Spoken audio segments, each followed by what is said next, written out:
qué? Porque si no tenemos este desarrollo folicular, no va a servir de nada que apliquemos una gonadotrofina porque no van a estar estos receptores. Acá es donde empezamos a decir, necesitamos conocer la fisiología normal para poder curar después. Si tenemos una vaca en anestro y a la ecografía no vemos ni siquiera folículos antrales pequeños, esa vaca no la vamos a sacar del anestro por más gonadotrofinas que apliquemos. ¿Qué va a pasar en este momento? Va a ser lo que se denomina surgimiento de una onda folicular. Una tanda de folículos va a comenzar a crecer y a desarrollarse.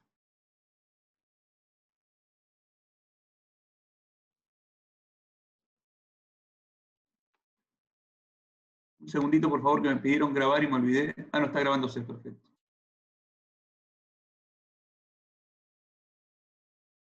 ¿Qué va a pasar luego de esto? Se va a producir la selección. ¿Por qué? Porque el reclutamiento pueden ser 10, 20 o 30 folículos, pero todos van a ovular, se van a ir perdiendo algunos por el camino. Y bueno, ¿y qué pasa en esta etapa? Ya cuando tuvimos el reclutamiento vamos a tener ya niveles más altos de estrógenos. ¿Por qué? Porque no tenemos un solo folículo grande creciendo, pero tenemos un montón de folículos pequeños.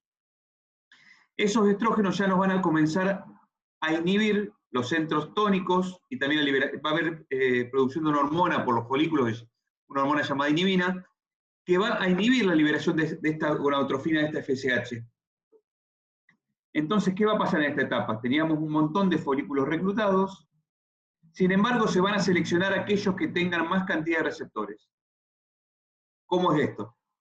Yo si tengo que comer, puedo comer mucho con las dos manos, o puedo comer de a una mano. ¿Qué pasa cuando hay poca comida? Voy a comer más si uso las dos manos. Entonces, es un concepto de esa forma, que si tengo más receptores, el folículo puede seguir siendo estimulado a pesar de que bajen esos niveles hormonales de FSH. Entonces, en este momento lo que vamos a tener es menor nivel de FSH y van a seguir creciendo ya menos folículos. De un pool completo tal vez sigan creciendo 5 o 6 folículos solamente. El resto se va a trecear.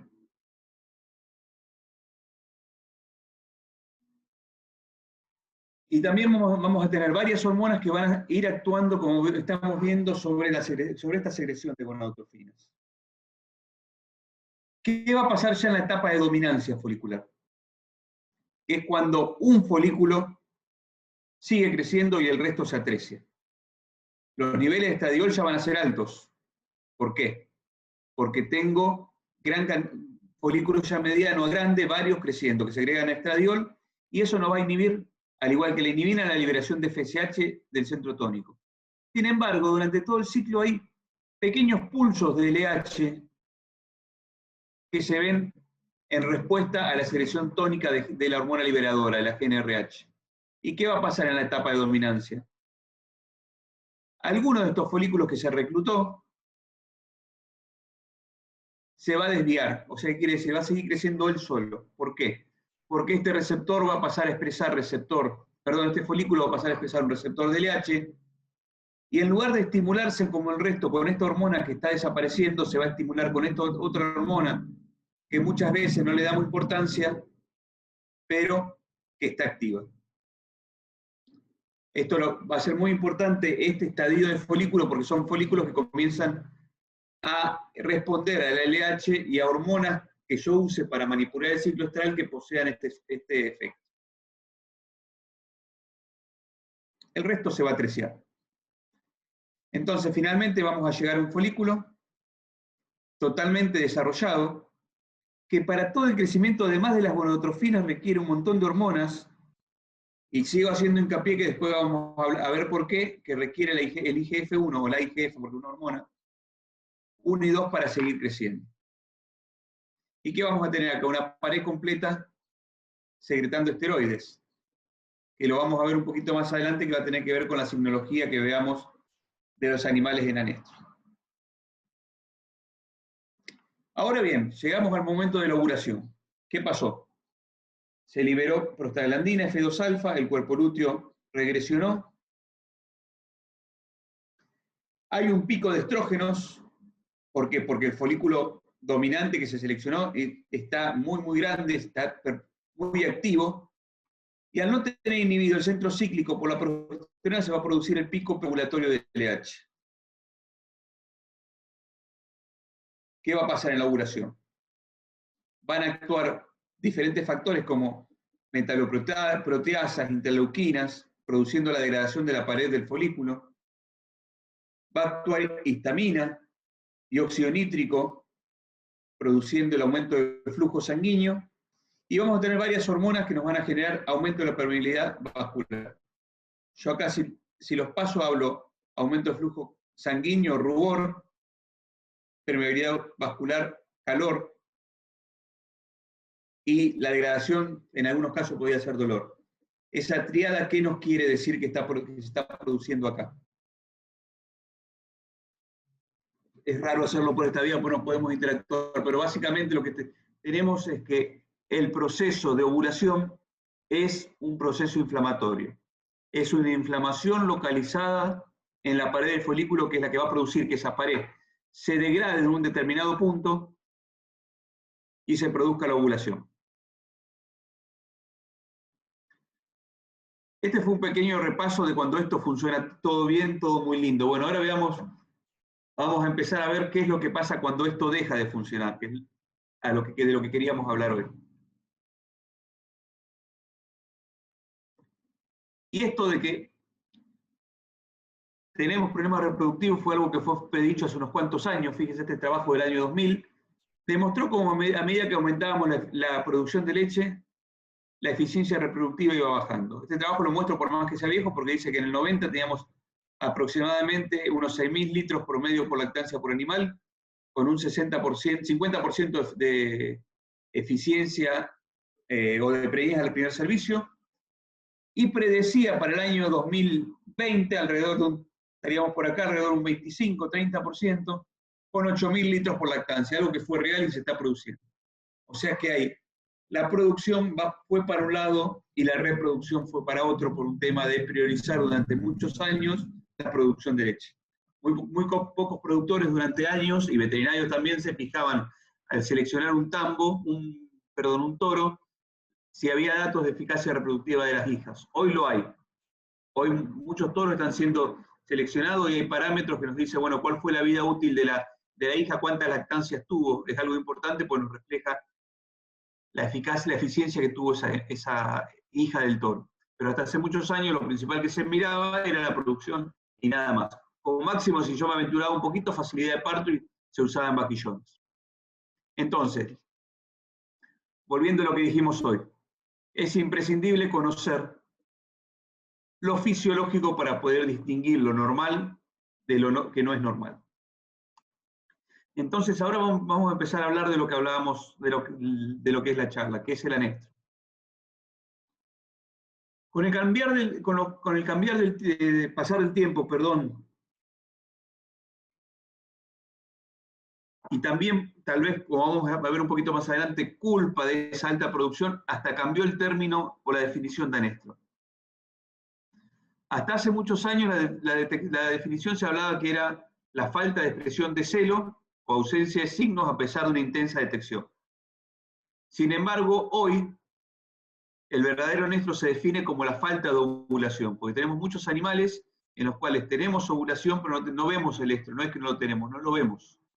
Y esos animales no están en anestro, están ciclando, y ya vamos a ver más adelante un poquito a qué se puede deber esa falta de conducta de estro. Una muy buena clasificación que había hasta hace unos años era hablar de una clasificación histórica, pero que se basaba, por ejemplo, en ovulación silente, la definía como anestro. Eso no es una definición actual. ¿Por qué? Porque esta clasificación no nos hablaba del real momento en que estaba la vaca, ni nos permitía entender a qué se debían las causas de ese anestro. En el año 2000, Milo Wilman publica una nueva clasificación de anestro que lo divide en 4 tipos. El tipo 1, lo vamos a ver más adelante, es básicamente un tipo que se basa en el momento de la emergencia folicular está detenido, pero lo importante de esta clasificación fue que se basó en la dinámica folicular, porque nos ayudó a entender un montón de cosas. Y ahora vamos a ver por qué. Fíjense, el anestro tipo 1. Tengo un pool de folículos chiquitos, menores a 10 milímetros, tengo ovulación y tengo ausencia de cuerpo lúteo. Empecemos a repasar un poquito lo que hablábamos hoy. Esto es el clásico anestro nutricional. ¿Y a qué se puede ver? ¿Se acuerdan cuando yo le hablé de desviación folicular y del reclutamiento que hacía falta el IGF?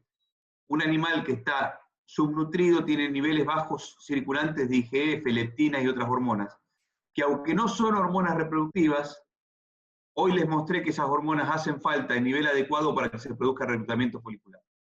Entonces, este tipo de anestro, como van a ver después con Julián, está asociado básicamente a lo que es anestros nutricionales. El tipo 2 es un desarrollo folicular normal, pero no hay ovulación. El folículo crece, acá la diferencia del anterior, sí vamos a encontrar folículos grandes, preovulatorios, pero no vamos a encontrar ovulación. Pueden ser algunos tipos de anestros asociados a estrés, y ya les voy a explicar un poquito más adelante cómo se producen. El tipo 3. Hay ovulación, perdón, no hay ovulación, pero el folículo persiste. Es lo que serían los quistes foliculares. Falla la ovulación o la atresia, porque puede ser un folículo dominante, pero de una onda que no iba a ser ovulatoria, y no se atreció. Y hay supresión del desarrollo folicular. Es lo que se define normalmente como enfermedad quística ovárica. Vamos a ver las causas un poquito más adelante. Y el último tipo es persistencia de cuerpo lúteo. Quiere decir, la vaca ovuló, pero por algún motivo no se produjo esa liberación de prostaglandinas y el cuerpo lúteo persiste más allá del ciclo normal. Esto está muy asociado a patologías uterinas, muchas subclínicas, donde está afectado el endometrio, ese endometrio no libera prostaglandinas, el cuerpo lúteo permanece y esa vaca no cicla nuevamente.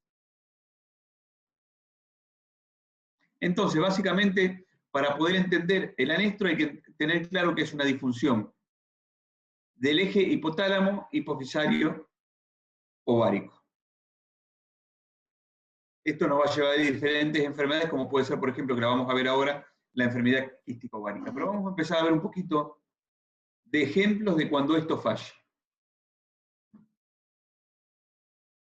¿Cómo puede ser que falle este sistema que vimos que está en un relojito? Uno de los mecanismos que más a menudo falla es esta retroalimentación positiva por estradiol. ¿Y a qué se puede deber? A niveles insuficientes de estrógenos, ya vamos a ver las causas, niveles suprabasales de progesterona, estrés o incluso algunos péptidos opioides endógenos. Vamos a tratar de entender una por una de estas. ¿Qué pasa cuando una vaca está produciendo muchísima leche, sobre todo en el posparto temprano, que está en balance energético negativo? Ingiere gran cantidad de alimento, eso genera altos índices de pasaje digestivo. Para poder absorber esos nutrientes hay un incremento en el flujo sanguíneo mesentérico. También se observa en vacas de alta producción una hipertrofia hepática. Y si tenemos en cuenta que las hormonas esteroides se metabolizan sobre todo en hígado, ¿qué va a pasar con esta vaca?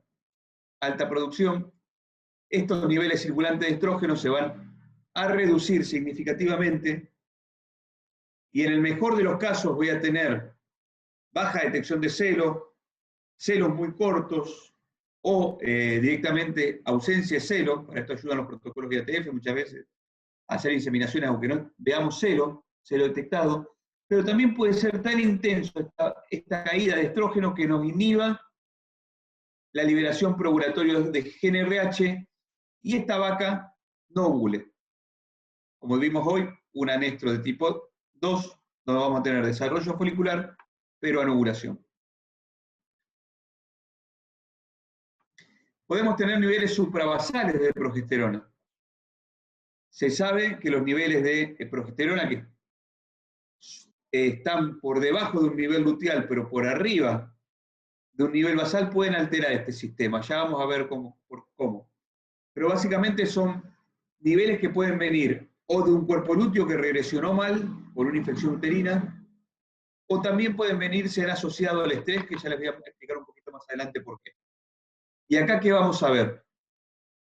Vamos a ver que este nivel de progesterona inhibe la liberación preovulatoria de GnRH, la liberación preovulatoria de LH, desde el centro cíclico del hipotálamo, perdón, la liberación preovulatoria de GnRH y luego la hipófisis la liberación de LH. Sin embargo, esta LH continúa liberándose en forma pulsátil. Y nosotros hoy habíamos dicho que el folículo dominante continuaba creciendo porque tenía receptores de LH. Si a este folículo le seguimos dando de comer, vamos a terminar en lo que vimos hoy, que era un anestro de tipo 3, donde tenemos un folículo que persiste, continúa creciendo y no ovula. Esta progesterona también puede venir de la vía de síntesis de corticoides, donde tenemos la hidroxiprogesterona que nosotros en el laboratorio probamos, que también se elevaba cuando tenemos animales bajo estrés. Pero uno dice el estrés y piensa en lo que es el estrés del humano, una enfermedad, pero en sí el estrés no es una enfermedad. Puede desencadenar enfermedades, pero el estrés es un mecanismo de respuesta natural y necesario para la supervivencia. Y ahora vamos a ver por qué. Sin embargo, este mecanismo cuando se exacerba sí puede conllevar enfermedades. ¿Qué es un estresor? Básicamente es cualquier factor que actúe interna o externamente al cual se hace difícil adaptarse y genera mayor esfuerzo por parte del organismo para mantenerse a sí mismo o para mantener un estado de equilibrio. Uno dice, el que no está en área de producción puede decir el estrés, que un ruido fuerte, una vaca, es estrés. Entrar gritando es estrés, pero también tenemos otros estrés que los vemos todos los días y no hacemos caso, que son, por ejemplo, la semana pasada o el fin de semana, no recuerdo bien, 35 grados con un 80-90% de humedad, ya es un estrés severo para una vaca, aunque nosotros no lo veamos muchas veces como tal. Condiciones de manejo, como pueden ser estas. Pocos comederos, animales que no pueden comer, no solamente el problema nutricional, sino también el estrés que le genera. Condiciones como vemos en esto con la lluvia. Y esto es lo que debemos entender de cuando yo hablo de ver la película completa, porque si esta vaca la vemos hoy en Anestro, o a esta acá, esta vaca la vemos hoy en Anestro, o esta acá, perdón, pero como en otra pantalla, tal vez el problema, y la vemos comiendo hoy, tal vez el problema fue que hace 15 o 20 días la mitad de este comedero no lo usaban porque estaba roto, y hoy estamos viendo los signos de algo que pasó hace 15 o 20 días. Hoy vamos al campo, está todo verde, lindo y seco, pero tal vez hace 15 días las vacas estuvieron en estas condiciones. Entonces necesitamos ver la película completa para poder entender lo que está pasando con esa vaca. A diferencia, por ejemplo, de una enfermedad infecciosa, donde uno va, hace una necropsia, puede tomar muestras y ver que la gente está, o tomar muestras de diarrea en una guachera, lo que sea, y ver que la gente está.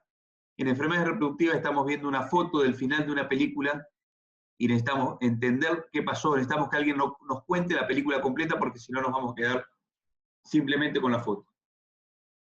Este es un ejemplo también de lo que pasa muchas veces en verano, que el problema es sacarlas.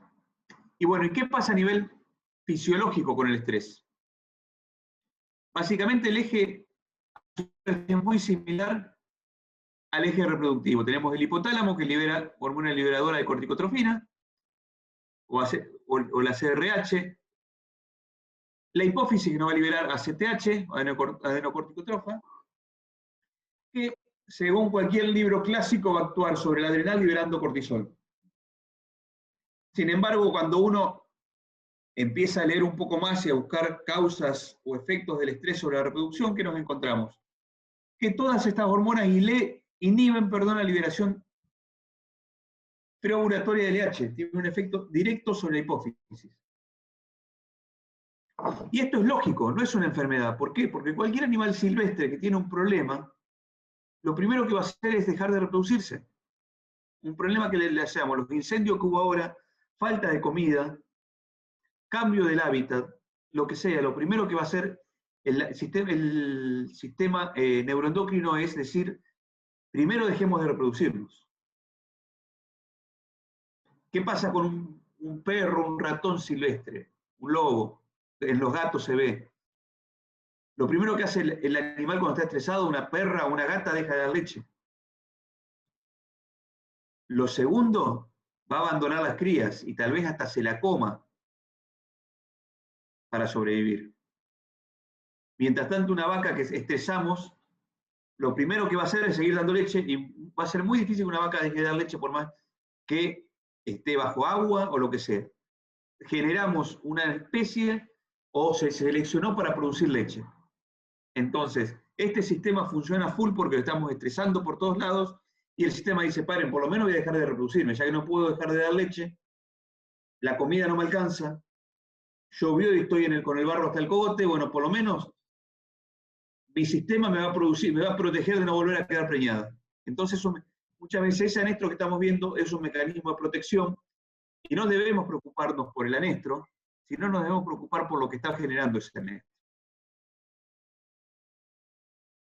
Acá vemos qué es lo que pasa.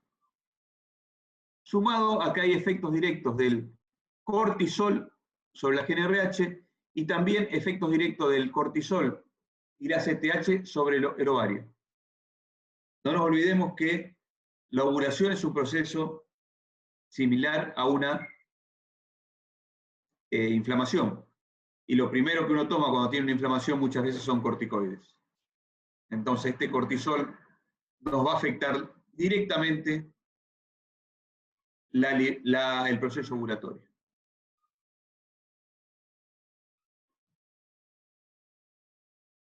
Un segundito, por favor.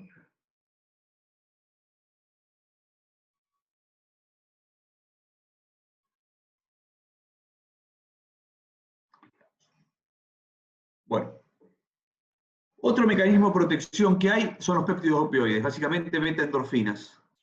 ¿A qué se asocian estas beta-endorfinas? Normalmente se asocian a la presencia del ternero y son las que en sí explican el funcionamiento de los sistemas que se hacían antes de destete temporario, destete precoz y demás, que mejoraban indirectamente, por un lado, disminuyendo la demanda nutricional para la leche, pero también mejoraban la reproducción o los índices reproductivos porque justamente evitaban que se produzca esta inhibición a nivel de liberación de GnRH. También hay que tener en cuenta lo que dice acá, que el estrés imita estos mecanismos, porque comparte varias vías de señalización. Esto es lo que se produce y lo que venimos viendo de hoy. Una disminución en la liberación preovulatoria de LH. Otro punto a tener en cuenta para seguir terminando esta primera parte es qué pasa con el balance energético negativo. Si es compensado con una mayor ingesta, porque podemos darle de comer mayor cantidad, de mayor calidad y demás, tenemos mayor tasa de pasaje sanguíneo por el hígado, consecuencia que tenemos anestro como vimos hoy. Si no compensamos y no logramos compensar ese balance energético negativo, que vamos a tener bajas concentraciones de IGF, de insulina, de glucosa y leptinas, y altas de ácidos grasos no esterificados y de beta-hidroxibutirato, sobre todo en vacas lecheras.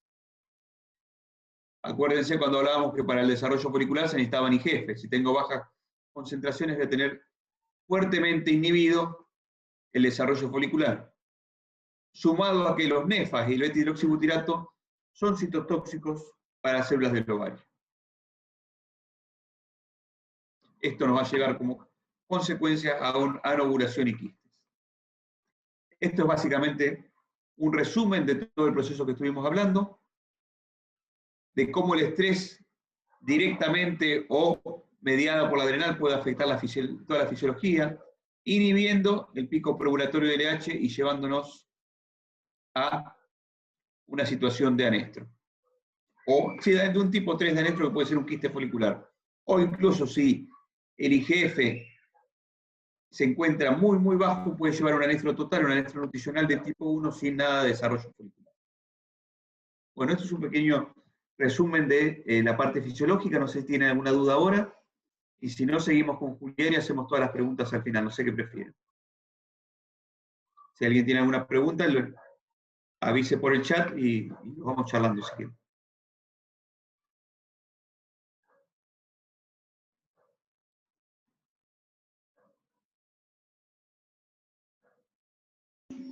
Hugo, ¿hacemos las preguntas al final entonces? Perfecto, hacemos todo junto al final.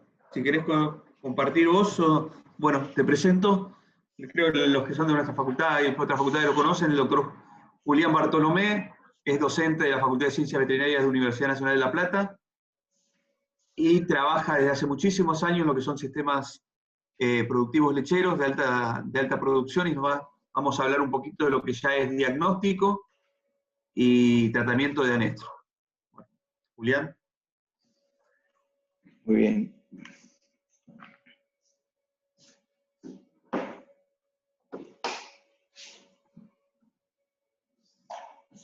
A ver si puedo compartir pantalla.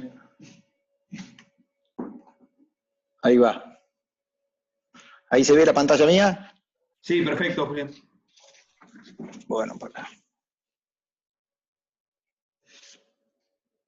Bueno. Vamos a ver. Ahí estamos, ¿se ve bien ahí? ¿Se ve pantalla completa? ¿Me escuchan ahí?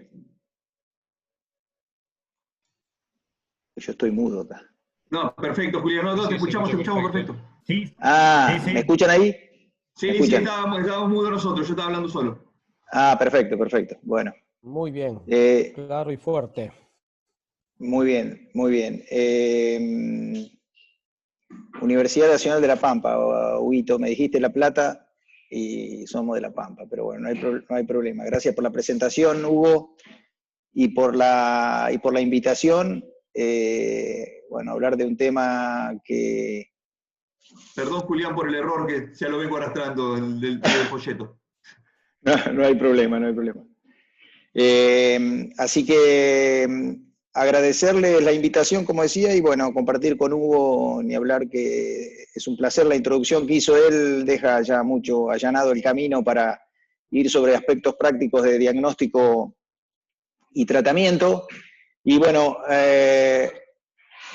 yo voy a empezar siempre, a veces empiezo la charla cuando es presencial con esta figura y les pregunto a los veterinarios cuál es el diagnóstico. Entonces, que vean una ecografía, para los que saben hacer ecografía, estamos viendo una estructura donde se ve líquido y una pared ahí está el cuerpo lúteo, digamos, es el cuerpo, digamos, el cuerpo lúteo, es el ovario. Ya yo me sesgué en la respuesta, pero yo lo que veo es el ovario ahí, y me pareciera algo como puede ser un cuerpo lúteo, pero yo pregunto el diagnóstico para un veterinario que está viendo una ecografía, y que quede la pregunta ahí en el aire, ustedes haciéndosela un poco y ver si la podemos responder con el correr de la charla, o discutirla al menos, porque es mi forma de verlo y estoy dispuesto digamos, a que me contradigan, porque en esto van a ver que hay bastantes controversias en algunas cosas. Entonces, primero yo quería hacer un repaso de lo que son las patologías anovulatorias, en la forma en que yo las clasifico desde el punto de vista de la patología. Hugo dio una clasificación que es bastante parecida a esta, nada más que yo incorporo la parte patológica más específica de lo que son quistes en el ovario y lo que puede haber alrededor del ovario. En esas patologías voy a tratar de hacer una diferenciación. Los anestros, Hugo los marcó bien en esa clasificación de Wilbank, y los quistes es un poco más confuso, porque bueno, están los quistes estos que están alrededor del ovario, que pueden confundir cuando uno hace ecografía, o palpación, ahí los puede confundir, y entramos en un término que la palabra quiste es bastante discutible. A mí me la viene discutiendo bastante quien fue mi profesor en Estados Unidos, que es doctor Archibald. Él trabajó con Senjanis, un poco quien describió esto allá por el año 60. Entonces, desde el punto de vista patológico, quiste es una estructura que contiene contiene una pared, un contenido de fluido y un epitelio cúbico desde el punto de vista de la patología. Entonces, la realidad es que el quiste folicular no reúne esas características, pero bueno, va a ser difícil sacarle yo de la cabeza a ustedes que le llamemos quiste. Alguno planteó la palabra anovulación, pero de vuelta hay muchas formas de anovulación, entonces, pero esto es bueno conocer la patología también que existe alrededor del ovario, las estructuras estas mesonéfricas y algunas paramesonéfricas, epitelio superficial o la rete ovari, que también puede dar lugar a quistes, que son raros, pero que pueden, uno cuando hace una ecografía los tiene que tener en mente, como veterinario, conocer un poco la patología, a su vez que el quiste también se puede hacer en algún momento luteal. Y estos dos, el quiste folicular, que después se puede luteinizar, es lo que denominamos anovulación. Ahora, el anestro superficial también es una anovulación. Una vaca que está preñada también está en anovulación porque no ovula, y el anestro profundo también es anovulación. Entonces cuesta, si bien, como les digo, a mí hay gente que me plantea, casi mi profesor que me plantea usar la palabra anovulación, pero de vuelta yo encuentro en la práctica que las categorías con las cuales me encuentro con vacas en anestro profundo, me encuentro con vacas en anestro superficial y me encuentro con vacas con esto que es un quiste folicular, y que de vuelta la palabra quiste no le puedo encontrar otra palabra. Entonces, primero identificar las patologías del ovario. Esto, por ejemplo, es un quiste de la bolsa ovárica. Si yo la palpo y le hago una ecografía, puede que me la confunda con un quiste. Entonces, en el diagnóstico diferencial tengo que tener en cuenta que esto puede estar, es raro, pero puede estar ahí dando vuelta. Lo otro que tengo que hacer es reconocer la vaca ciclando normal, que ya Hugo explicó toda esta interacción de las hormonas en forma muy, muy clara, y yo la tengo que entender cómo funciona esto de las 2 y 3 ondas foliculares y cómo es la regresión folicular y demás para entender qué es lo que pasa en una vaca normal. Y Senjanis en el año 60 describió a su vez los cambios palpables, o sea, cada uno de estos estadios tiene algunas características palpables que yo voy a tratar de ir mostrando a lo largo del ciclo. Entonces yo reviso la vaca, hago ecografía, y la idea con esto es que ustedes puedan revisar la vaca, hacer ecografía y decir, bueno, esta vaca está en anestro profundo, está en anestro superficial, está con quiste, o es una vaca normal, que está en proestro, o está en diestro, o está en metaestro. Entonces ahí es cuando Senjani describe el tono del útero, el edema del metaestro, y un tono moderado durante el diestro. Y una de las cuestiones más importantes en las cuales Senjani hacía mucho hincapié, que se perdió un poco en la enseñanza veterinaria, son las características palpables del cuerpo lúteo, que no son ni que es carnoso, ni que tiene corona, ni ninguna de esas, sino que Senjani ya lo dijo en el año 60, es distorsión en la forma del ovario y línea de demarcación. Son las dos características que tienen que estar presentes juntas para, en forma clínica, con la palpación, decir que hay un cuerpo lúteo con un grado de especificidad a lo mejor del 80%, no va a ser del 100% como muchos de los métodos clínicos. Entonces, aprender a identificar el cuerpo lúteo es importante, porque yo ya sé que la vaca está normal, está en diestro o está preñada, tiene un cuerpo lúteo. Entonces, el parámetro número 1, lo más importante es esto. Entonces, lo que se llamó cuerpo lúteo quístico, que en realidad es un cuerpo lúteo con cavidad, no es una patología, ¿cómo la diferencia de un quiste luteal, que es la primera diapositiva que yo les mostré para que hagan un diagnóstico? Es casi imposible desde la ecografía. Si yo muestro esa estructura que está arriba, puede ser un cuerpo lúteo quístico o puede ser un quiste luteal. La única realidad de lo que le voy a hacer es si la vaca ovuló y no ovuló. ¿Y cómo sé si ovuló? Es tocando línea de demarcación y deformación en la forma del ovario, característica palpable del cuerpo lúteo, que significa que la vaca, cuando rompió el folículo, rompió el epitelio superficial del ovario, y la estructura de cuerpo lúteo creció en una dirección diferente a la estructura normal del ovario y deformó el ovario y generó esa línea de demarcación. Es la única forma que yo puedo saber si esa estructura que está a la izquierda arriba es un cuerpo lúteo o un quiste luteal. Entonces, en la imagen de abajo a la izquierda tienen un quiste luteal, es una foto de McEntee, y esta es una foto de Senjanis, que es un cuerpo lúteo que no tiene corona, y si ustedes lo palpan, como tiene una cavidad este cuerpo lúteo, lo van a sentir que tiene una consistencia que no es la carnosa del cuerpo lúteo, pero ¿qué tiene? Tiene línea de demarcación y deforma la forma del ovario, y eso es lo importante. Después el diestro, ¿qué voy a tener en el diestro? Voy a tener un cuerpo lúteo, y un folículo normal, clásico, todas las vacas tienen folículo, como Hugo describió las ondas foliculares, siempre en diestro va a andar un folículo, pero también puede tener este cuerpo lúteo. Esto también puede ser un diestro. ¿Puede ser un quiste? Sí, puede ser un quiste, pero yo tengo que comprobar que la vaca no ovuló. Y el útero, acá está un corte transversal del útero de una vaca en diestro, es un útero con un tono, o digamos, un tono moderado a la palpación, y la imagen, una imagen heterogénea, con buena tonicidad. Entonces, yo puedo decir, esta vaca tiene un quiste. Esta vaca fue al frigorífico, un veterinario evidentemente la palpó, tocó esa estructura en el ovario que parece un quiste, y la mandó al frigorífico. Ahora, cuando la abrimos, estaba preñada, es una vaca preñada. Eso supongo yo, que algún veterinario la palpó y la mandó al frigorífico. Por ahí la vaca se fue por otro motivo y coincide que eso tenía una estructura. Yo la puedo palpar y cualquiera se puede confundir que eso es un quiste. Entonces, en ese caso, porque el cuerpo lúteo está escondido ahí la ecografía me va a ayudar a ver que hay un cuerpo lúteo, y acá está el embrión, y que la vaca esta estaba preñada. Entonces, esas son las ventajas de la ecografía en contribuir, digamos, al diagnóstico de que acá había un cuerpo lúteo y que no se me va a escapar, ante la duda, el complemento de la ecografía. Entonces, acá esto es una foto que saqué yo, típico de rodeos de Estados Unidos, donde se usaba mucha somatotrofina, alta producción de leche, alta producción, baja progesterona, mucha LH, por lo tanto folículos grandes. Y acá ustedes ven un ovario derecho con un folículo muy grande, pero acá hay un cuerpo lúteo. Entonces, ¿una vaca preñada puede tener un quiste folicular? No, una vaca preñada no puede tener quiste, porque el quiste, o esta patología no ovulatoria, cursa con ausencia de cuerpo lúteo. Esto es una vaca normal, y de hecho esta vaca estaba preñada. Simplemente que esta estructura anovulatoria queda ahí en el ovario y se cree que no genera ningún problema, es una anovulación anterior y la vaca se recuperó. El otro concepto que es importante entender para entender cuando uno revisa una vaca y saber que la vaca es normal es cómo ocurre la luteólisis. Porque la luteólisis la vamos a tocar al final del diestro y durante el proestro vamos a estar palpando en la vaca los signos de la luteólisis. ¿Cómo ocurre la luteólisis? Las ondas foliculares secretan estrógeno.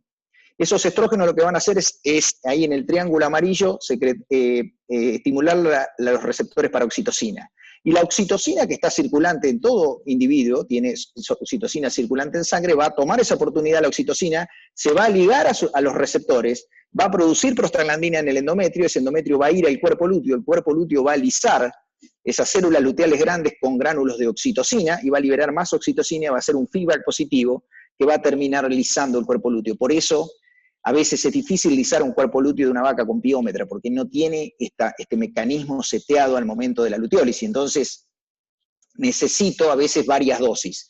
Esta oxitocina y prostaglandina se conjugan en un feedback positivo con intervalos de 8 horas y lisan el cuerpo lúteo. Y entonces esa oxitocina es la que le va a dar tono al útero durante el proestro y el estro, y no son los estrógenos, porque una vaca con patología anovulatoria, quiste y ninfomanía pierde el tono del útero, sin embargo tiene estrógenos. El tono del útero lo genera la oxitocina, que es la que causa las contracciones uterinas una vez que se lisan las células luteales grandes y liberan esos gránulos de oxitocina. Entonces, poniendo un poco todo esto junto, si yo entiendo esta fisiología normal, cuando hago ecografía, cuando hago tacto, puedo identificar el útero, y eso es muy importante. El útero nos dice qué es lo que está pasando en los ovarios. Entonces yo me complemento con lo que encuentro en los ovarios y con lo que encuentro en el útero.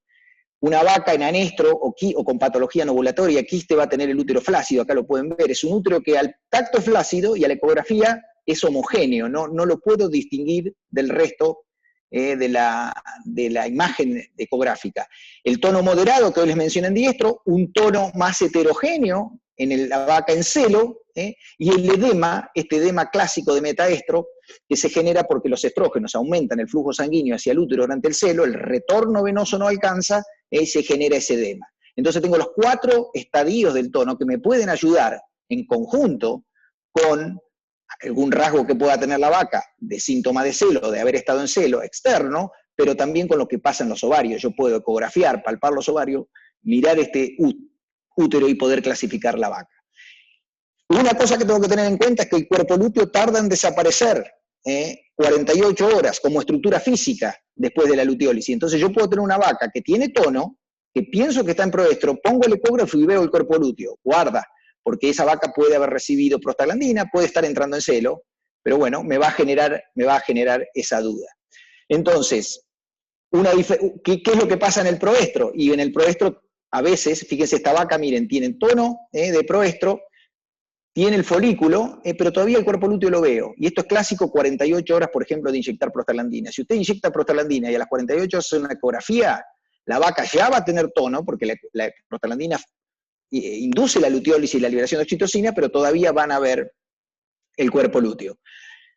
¿Qué pasa en celo? Ya el cuerpo lúteo no se ve, porque ya el proestro avanzó, regresó al cuerpo lúteo, y lo que voy a ver es folículo y ya contenido en el útero, que no me lo tengo que confundir por una preñez, por supuesto no va a haber cuerpo lúteo, pero acá hay tono en el útero, un útero bien heterogéneo, contenido, folículo, tono en el útero, el otro ovario que no está muy marcado, pero el folículo está acá, del tono. Entonces esta es una vaca en celo. Y el edema clásico de vuelta del metaestro. Entonces con todas esas características yo voy a ir sabiendo qué es lo que pasa con una vaca normal. Una vaca en metaestro es una vaca que recién ovuló, los ovarios son chicos, puedo pensar que esta es una vaca que está en anestro porque los ovarios son muy chicos, pero si voy al útero y encuentro ese edema clásico del metaestro, a la palpación, donde se hunden un poco los dedos, hay un poco de tono y hay ese edema a la ecografía, yo puedo decir que esta vaca está en metaestro. Ahora, ¿qué pasa cuando falla la ovulación? Y es una foto de Senjani también, que tiene sus años, de una vaca con una metrorragia típica de metaestro y el folículo presente, donde Senjani un poco empieza a estudiar qué pasaba con esto, con vacas que entraban en celo, que ya había pasado el celo y todavía tenían un folículo. Y acá tienen una ecografía que muestra qué pasa en esas vacas, cuando nosotros nos encontramos justo en el momento que la vaca, y esto yo lo estoy suponiendo porque yo no puedo asegurar que esta vaca falló la ovulación, pero fíjense, esta es una ecografía de una vaca que ustedes la revisan, tiene bastante tono el útero, es un útero bueno, acá fíjense que tiene líquido, ya hay líquido de celo, acá también se ve líquido de celo, pero miren el tamaño de los folículos, son folículos de 25 a 30 milímetros, entonces estoy en el momento que la vaca está fallando la ovulación, puede ser. De todas maneras, en este momento yo a la vaca le tengo que dar el beneficio de la duda. Yo no sé si la vaca está haciendo un quiste, probablemente vengo dentro de 7 días y puedo encontrarme un cuerpo lúteo o no, o la vaca falla la ovulación y no encuentro un cuerpo lúteo. Entonces, ¿qué es lo que pasa en la vaca cuando tiene quiste? Como lo explicó Hugo, básicamente hay muchos mecanismos que están a nivel ovárico, que están a nivel del sistema nervioso central, que hacen fallar ese pico de LH que va a producir la ovulación. Si falla la ovulación, ¿qué es lo que pasa? Falla la ovulación, no se forma el cuerpo lúteo. Si no se forma el cuerpo lúteo, ¿quién desaparece? La progesterona. Esta progesterona que está ahí en verde, la progesterona es la que hace el feedback negativo sobre el LH, es la que me hace que este folículo de la primera onda nunca ovule, porque la progesterona está alta, le bloquea la LH, no lo deja terminar de madurar y ovular. Ahora, si no hay ovulación, no hay progesterona. Por lo tanto, ¿qué pasa? Estos folículos empiezan a crecer en ausencia de progesterona con mayor pulsatividad de LH y se genera esto, que es ondas foliculares en ausencia de progesterona, la vaca se aleja de la luteólisis y por lo tanto el útero se pone flácido, tengo múltiples folículos en el ovario, no tengo tono, y estos folículos crecen más grandes porque hay más LH. Entonces, y eventualmente la vaca puede recuperarse espontáneamente. Y esta es una foto de Senjanis otra vez, años 60, 62, donde Senjanis veía que los folículos no eran demasiado, no necesitaban ser muy grandes. Él decía que con más de 18 o 20 milímetros, lo que pasa que en ese momento no había ecografía para medirlos. Después Robert describe lo de 25 milímetros o más, pero sin ecografía. O sea que una vaca puede hacer este quiste sin necesidad de tener folículos demasiado grandes. Y esto es lo que pasa con esta vaca. Fíjense los dos ovarios, un ovario con un folículo de 25 o 30 milímetros, un ovario acá con un folículo de 10, uno de 18, 20, uno de 25, 30, o sea, pero ¿por qué se produce y esto yo lo veía mucho en Estados Unidos cuando se usaba somatotrofina, folículos muy grandes y que después formaban cuerpo lúteo cavitario? ¿Por qué? Porque se usaba bastante somatotrofina, mucha producción de leche, baja progesterona, más LH, y esto termina, las vacas estas están creciendo folículos en ausencia de progesterona. Entonces, crecen y ahí queda el útero flácido. En algunos casos esta es una imagen del útero con crecimiento de folículos y de vuelta, esto va a terminar en un útero flácido. Acá hay otro que pareciera que puede tener una pared luteal, pero si ustedes ven el útero, lo interesante de esto es ver el útero que es bien homogéneo, no lo puedo diferenciar del resto. Algunas vacas hacen ninfomanía, pero no son las más, son un porcentaje, a lo mejor un 5% de las vacas que hacen quiste, hacen esta ninfomanía con celos repetidos. Esta es una vaca que fíjense toda la cantidad de celos que tiene, que muchas veces el inseminador la aparta y le dice, ¿por qué no me revisa esta vaca que se me alza acá todo el tiempo? Y relaja los ligamentos sacrociáticos por exceso de los estrógenos, tiene mucho mucus y flujo, y es una vaca a la que le llamamos ninfómana, pero la mayoría de las vacas, estas con quiste, hacen anestro, y vuelven al tacto como si estuvieran preñadas, y uno las encuentra que están vacías y en anestro. Esta es otra vaca con ninfomanía, fíjense el flujo acá abajo, en el útero, un flujo en el útero como si un animal que estuviera preñado, pero el flujo de estrógenos, los ovarios con múltiple crecimiento folicular. Y esta es la típica vaca con hidrómetra por ninfomanía, con exceso de estrógenos, exceso de producción de mucus por la estimulación de los estrógenos, raro también de encontrar, hoy es una vaca que acumuló demasiado fluido, no es común esto, pero es típico de vacas ninfómanas. Este quiste se puede luteinizar, entonces fíjense, acá abajo a la derecha hay un quiste que está rasada la pared de células de la granulosa, es un quiste, digamos, un folículo que está atrésico. Ahora, acá las células de la granulosa, que están acá están las células de la teca, acá la célula granulosa, esta es la luz del folículo, estas células de la granulosa se han luteinizado y empiezan a producir progesterona y pueden generar esta estructura que yo les mostraba al principio, que es un quiste luteal. ¿Qué importancia tiene? No tiene mucha importancia, porque vamos a ver en el tratamiento que nosotros lo que tenemos que atacar es el folículo. ¿Cómo hago la diferencia, el diferencial entre uno y otro? Bueno, este trabajo que hizo Ron Butler en la Universidad de Cornell en el año 97, yo creo que describe lo que pasa en la vaca lechera en el posparto. Y yo lo uso porque es lo que veo que pasa. Hay vacas que ovulan, en pocas semanas crecen un folículo, ovulan, forman un cuervo lúteo, y esta es la vaca que decimos que lee el libro. ¿Cuántas de estas vacas hay? No, a lo mejor la mitad. Cuando Butler hace este trabajo, creo que él sigue 50 y pico de vacas, hay 25 o 30 vacas que hacen esto, pero después tenemos estas vacas que hacen folículos anovulatorios, que es lo que yo le llamo anestro superficial. Son folículos que crecen a un tamaño de 20 milímetros, pero no producen el suficiente estrógeno, no son lo suficientemente activos de la producción de estrógeno para desencadenar la ovulación, y generalmente son vacas con baja condición corporal, y las vacas que desarrollan quistes foliculares, que crecen el folículo grande, crecen varios folículos, acá Butler dibuja uno solo, pero estas vacas crecen varios folículos. Los folículos son estrogénicos, pero el problema está a nivel del sistema nervioso central, estos estrógenos no pueden desencadenar la ovulación. Entonces, la patogenia de la segunda línea de vacas acá, la patogenia acá y esta es diferente. Esta vaca tiene poca... ¿Me escuchan? ¿Me están escuchando ahí, por favor? Sí, Julián, perfecto. ¿Alguien? Bueno, gracias.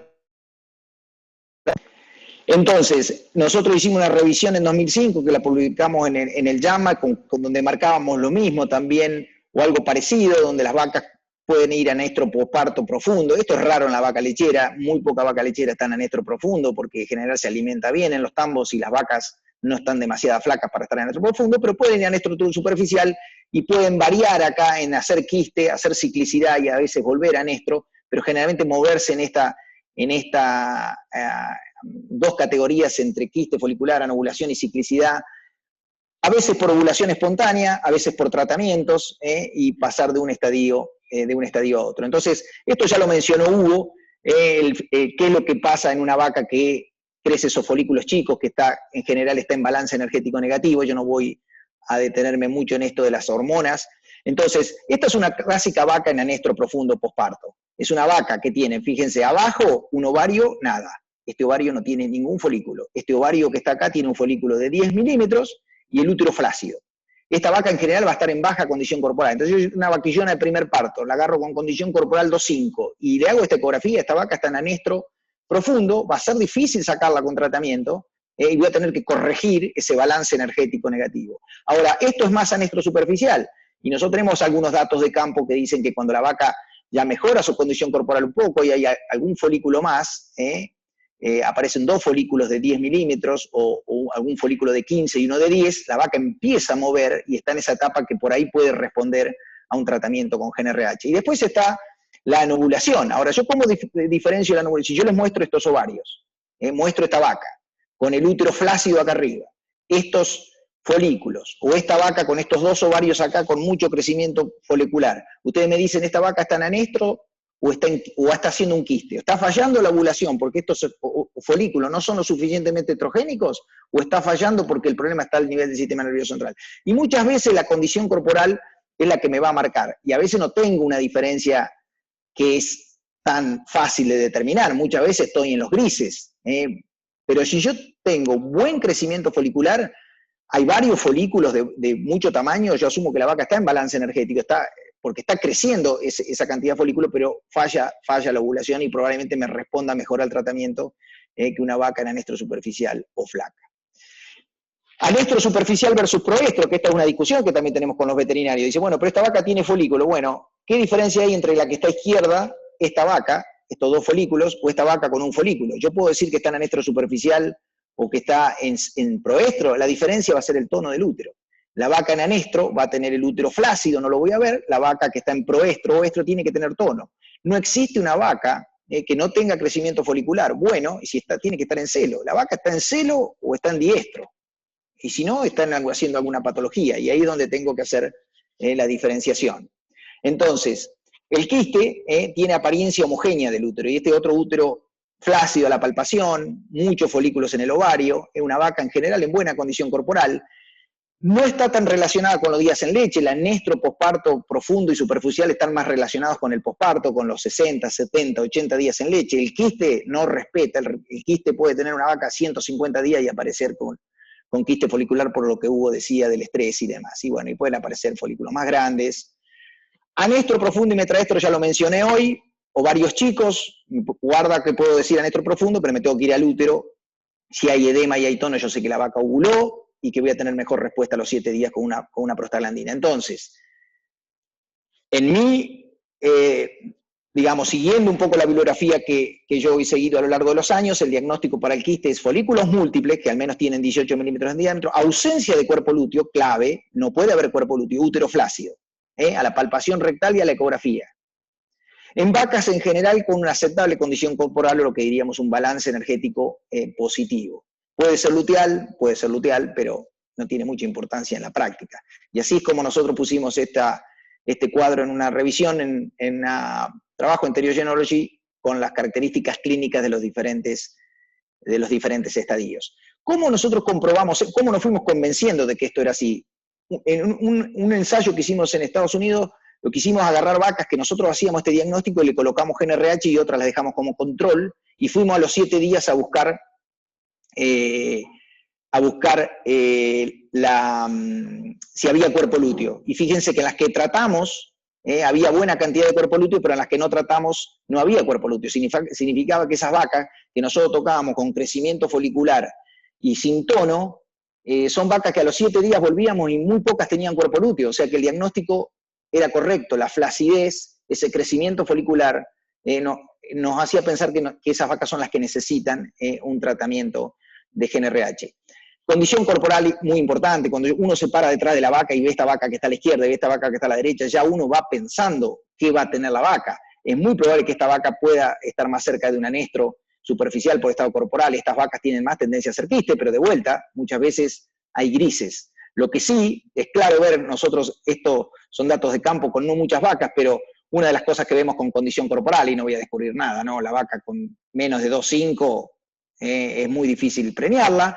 Otra cosa que nosotros vimos en ese grupo de vacas que seguimos en anestro posparto es que las vacas con folículos de más de 2 milímetros, y coincide con son las vacas que se preñan, son vacas con una condición corporal por arriba de 2,5 y en general tienen folículos al menos 2 folículos o más de 10 milímetros. Son vacas en anestro superficial contra un anestro profundo que es muy difícil preñar.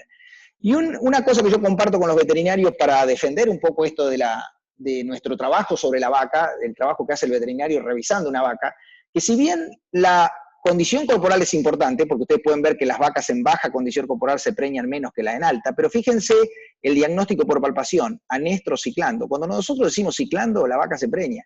Cuando nosotros decimos anestro, más allá que esté en buena condición corporal, a pesar de que son pocas vacas, pero esto nosotros lo vemos, lo comprobamos a campo, la condición, las tasas de concepción son bajas. Entonces, cuando uno combina todo la información que el veterinario puede dar a partir de conocer la fisiología, como la explicó Hugo, pero de usar la palpación y la ecografía, entendiendo cuáles son las características clínicas del ciclo, y lo combina con la condición corporal, puede saber si uno va a estar acá, y preñando el 38-40% en una concepción en una vaca lechera de alta producción. Brevemente los tratamientos, porque muchos problemas de reproducción, la realidad es que los tratamientos a veces son complejos, hay que ir a resolver los problemas de fondo. Esto es un trabajo de Garber, el grupo de Garber de Missouri, que describió la dinámica folicular, y que yo lo usé en parte elaborando un poco ese concepto que yo les digo que para mí es el diagnóstico.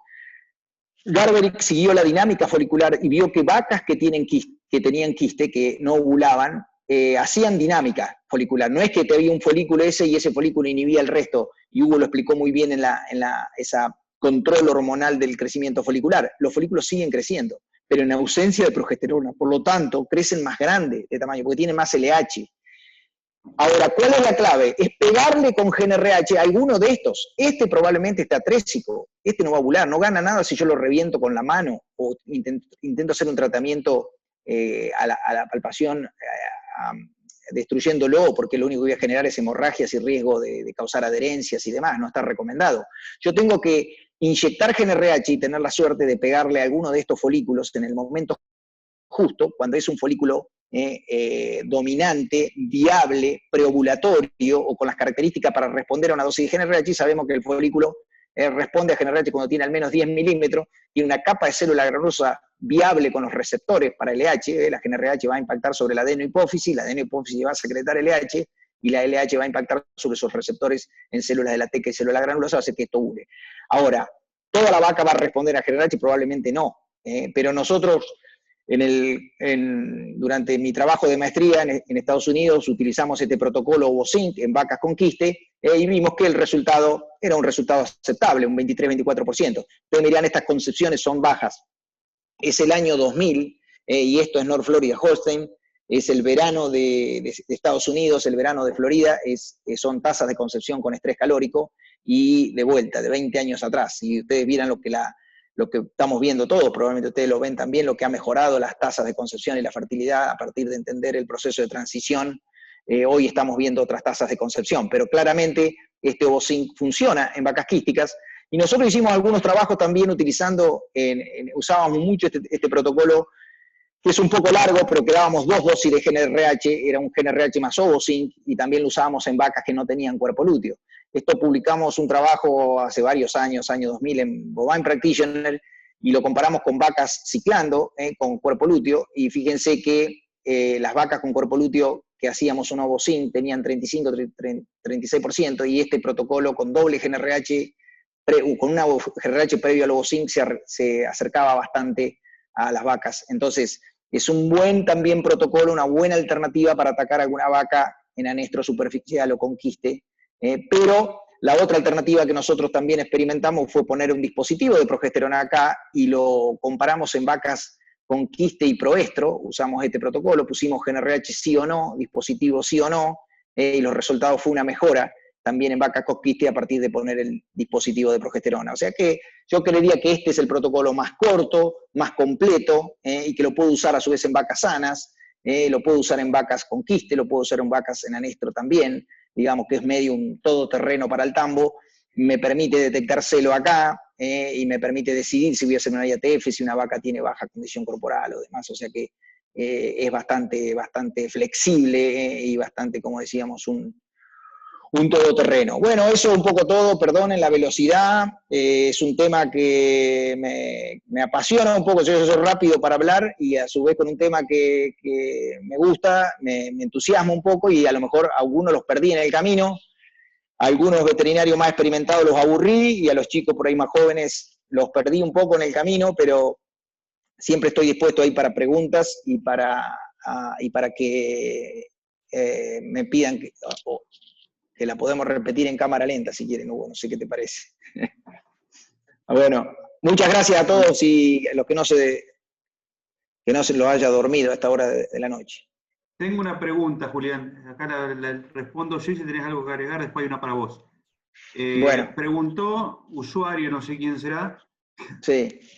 Buenas tardes. La pregunta sería, ¿qué pasa con el efecto de estradiol en el caso del exceso del mismo en caso de contaminación con cearenona? Está en la cearenona, Sí, no me sale por el día, estoy grabado. Tiene un efecto claro estrogénico. Sí. Es parecido a lo que pasaba antes, que como patogenia de quiste se comunicaba los fitoestrógenos. Lo que hace es actuarte como estrógenos inhibiéndote liberación de FSH, y si hay te van a inhibir el inicio de desarrollo folicular llevando un anestro, y te pueden inhibir también la liberación preovulatoria llevando un quiste. Los fitoestrógenos ya prácticamente es muy raro que tengan incidencia en bovinos lecheros de alta producción, porque, digamos, ver una vaca comer una alfalfa recién crecida es para sacar una foto más que para hacer un tacto, porque cada vez comen menos alfalfa verde, pero sí, está buena pregunta porque sí hay casos descritos con el tema de silajes por la contaminación con cearenona. No sé si eso responde. Perfecto, sí, está bien, Hugo. Otra cosa que yo puedo agregar respecto a los estrógenos, ustedes piensen, cuando ustedes hacen un tratamiento de sincronización en vaca de cría, hay una cosa que ejemplifica un poco todo el concepto del efecto de los estrógenos sobre los feedback. Ustedes cuando arrancan el protocolo ponen 2 miligramos, pero cuando terminan el protocolo ponen 0,5 miligramos. ¿Por qué? Porque los 2 miligramos están actuando en presencia de progesterona. Los 0,5 miligramos actúan en una fase estrogénica, de proestro, baja progesterona, los estrógenos van a actuar al sistema nervioso central. Si usted tiene un exceso de estrógenos por inyecciones, por lo que decía Hugo, alguna fitoestrógeno tanto en alimentos concentrados como en pasto, van a generar problemas de ovulación, porque van a tener un exceso de estrógeno en un momento que el hipotálamo es muy sensible a cantidades específicas de estrógeno. Usted equivoca la dosis en un protocolo de esos y van a generar un problema. Pero el protocolo de sincronización permite entender un poco ese doble efecto que tienen los estrógenos. A veces inhibiendo.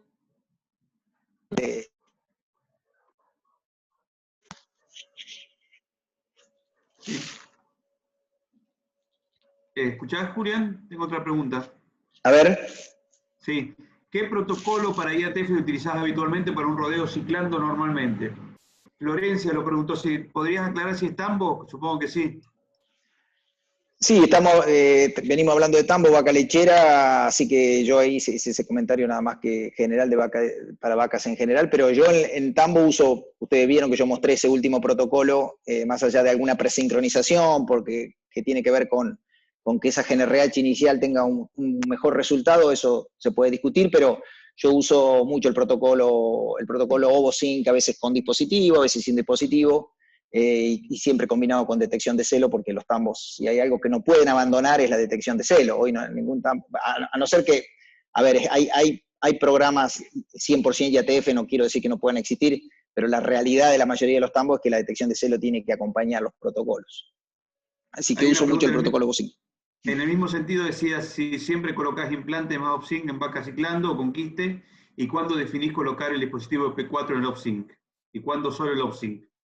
Una cosita, si alguien quiere hacer una pregunta directamente porque es complicada, la quiere hacer por micrófono, me avisan por el chat y le habilitamos. El dispositivo de progesterona en una vaca con quiste, yo les diría que lo pondría siempre, porque ¿qué pasa? Si la primera GNRH no funciona del OvoSync, el dispositivo de progesterona ayuda a controlar el crecimiento folicular. Entonces, hace que esa vaca no me entre en celo antes. Entonces, ese dispositivo de progesterona que hace es mejorar un poco para esa vaca que no responde a la GNRH. Ahora, todos los trabajos donde utilizaron dispositivo de progesterona en OvoSync y las revisiones hechas por Stevenson, que un poco resumen todo, muestran que la ventaja del dispositivo está si las vacas en general, si hay vacas en anestro o en baja condición corporal. En vacas ciclando, la ventaja no es tan grande, y sobre todo si acompañamos con detección de celo. Una cosa son los protocolos cuando uno va a ciegas con IATF, y otra cosa cuando uno apoya el protocolo con una pintura y una detección de celo que corrige mucho de los errores que se pueden producir en la sincronización. Acá pregunta Florencia, que había hecho la primera pregunta, si en carne también usas los mismos protocolos. No, en carne nosotros desde la facultad estamos haciendo algunos trabajos de investigación y usamos mucho el protocolo convencional con estrógenos en carne, pero también lo estamos comparando con protocolo COSYNC de 5 días, este protocolo que publicó MyDeg hace unos años. También usamos el protocolo JSync de Javier de la Mata, hemos comparado JSync con COSYNC, con OvoSync, con convencional, y bueno, en general no vemos mucha diferencia. La diferencia en general la hace la vaca, la condición corporal, el estado que esté ciclando. No hemos visto mucha diferencia entre el protocolo, así que usamos el más conveniente de acuerdo al calendario que se puede trabajar. Esta creo que la respondiste, si con OvoSync hace detección de celo, ya dijiste que sí. Sí. O respetar el horario de IATF. Ya creo que está respondido. Cuando hay cuerpo lúteo no pones implante, y cuando no hay cuerpo lúteo lo colocás, sí. No tiene tanto que ver con la presencia de cuerpo lúteo inicial, porque ¿qué pasa? Cuando uno arranca el protocolo, la vaca puede tener cuerpo lúteo, pero ese cuerpo lúteo te puede regresar durante el protocolo. Aunque se sabe que vacas que inician OvoSync con cuerpo lúteo andan mejor. Entonces, pero yo diría que la decisión de poner el dispositivo es o usarlo de rutina en todas las vacas, como para no confundir a la gente y decir, bueno, yo uso dispositivo y me aseguro que vacas que no respondan a la GNRH las cubro con el dispositivo, o usarla en baja condición corporal. O usarlo en baja condición corporal. Pero no tanto depende de si la vaca arranca con cuerpo lúteo o no. Pero es también una buena, no es mala medida, porque uno dice, bueno, cuerpo lúteo le tiro un OvoSync solo, y si noto que hay celo, anestro, quiste, una vaca que no estoy seguro qué está haciendo, me aseguro con dispositivo. No es mala idea. La pregunta ¿es dosis de GNRH en quiste o para tratamiento con dispositivo? Es la misma, la dosis de GNRH es la misma que se usa para sincronizar la ovulación. Si ustedes ven algunos, porque ¿qué pasa? Algunos productos comerciales tienen en el prospecto 2,5 centímetros, por ejemplo, para inducir ovulación, 5 para quiste. Pero eso quedó ahí de la historia, porque en realidad cuando se estudió la dinámica folicular, que la estudió Garber, y que se vio que la respuesta del quiste no es del folículo ese grande, es de un folículo normal que viene creciendo, es un folículo botero. Así que la dosis es la misma, 2,5 centímetros, si es buserrelina, 10 microgramos, si es gonadorrelina diacetato, digamos que la GNRH natural son 100 microgramos. Perfecto. Hay algunos trabajos con doble dosis, no sé, le daría más que todo, le repetiría a las 24 horas, pero eso es complejo también. Bueno, no sé si hay alguna pregunta más.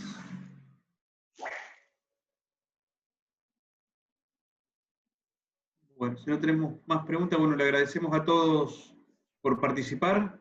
A ver, para que acá hay otra. En piómetra, aparte de tratamiento intrauterino y prostaglandina, ¿recomiendan aplicar oxitocina? No, la piómetra por definición en la vaca es colecta de pus en el útero, cuello cerrado y colecta de pus en útero, cuello cerrado y presencia de cuerpo lúteo. Nunca daría oxitocina porque es complicado, puede generar el efecto contrario. El tratamiento de la piómetra, lo que tengo que hacer es regresar el cuerpo lúteo y se va a abrir el cuello. No hay piómetra en la vaca a cuello abierto, entonces lo que tengo que hacer es colocar prostaglandina, y si es posible, como yo expliqué hoy, que el mecanismo de luteólisis es un mecanismo que requiere de un setup por los estrógenos y los receptores de oxitocina, la vaca con piómetra lo perdió eso, porque tiene una patología, tiene un exceso de prostaglandina en sangre, digamos, porque si uno le saca sangre a una vaca con piómetra, la prostaglandina está alta. Lo que necesito es generar picos de prostaglandina. Entonces, yo lo que hago es darle en 3 ordeñes, darle en el ordeñe en la mañana, el ordeñe en la tarde y el ordeñe en la mañana, 3 dosis de prostaglandina y la vaca va a andar bien. Bueno, ahora creo que sí. Bueno, muchísimas gracias, Julián, gracias a los chicos del centro por sumarse, por organizar esto. Y le agradezco también a los otros 6 disertantes que vamos a ir teniendo ahora el jueves y después seguimos. Y bueno, que nos encontramos el próximo jueves. Después vamos, Agustín, si te parece, podés mandar el link de la charla a los inscriptos. O que lo bajo o lo bajamos desde el Zoom, no hay problema. Sí, Hugo, después se le enviará, al igual que se hizo hoy, pedir disculpas a la gente que por ahí no lo recibió en el momento adecuado. Estaremos revisando los mails exhaustivamente para que no vuelva a suceder. Y bueno, le estaremos enviando en cada charla, estaremos enviando el link de la charla correspondiente. Bueno, muchísimas gracias a todos y le agradezco la colaboración a Julián y también no están, creo que está solamente presente Gustavo, a todos los que se prendieron para esta ayuda. Muchas gracias. A vos, Hugo, muchas gracias por tu iniciativa y a todos. Muchas gracias.